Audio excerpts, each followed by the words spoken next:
चिड़िया और शैतान आदमी की कहानी। एक चिड़िया रोज अपना घोंसला बनाने के लिए तिनके इकट्ठा करती थी और वह शैतान आदमी रोज उस चिड़िया का घोंसला तोड़ देता था। ऐसा कई महीनों तक चलता रहा, परंतु चिड़िया ने घोंसला बनाना बंद नहीं किया।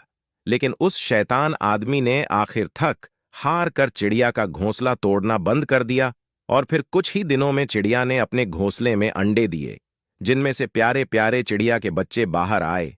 उन नन्हे नन्हे प्यारे बच्चों को देखकर वह आदमी भी बहुत खुश हुआ, उनकी देखभाल करने लगा, उनके लिए दाने डालने लगा। एक दिन उसने चिड़िया से पूछा कि मैं तो तुम्हारा घोंसला रोज तोड़ देता था, परंतु तुमने अपना काम करना बंद क्यों नहीं किया? तो चिड़िया ने कहा कि भैया, आप अपना काम कर रहे थे और मैं अपना।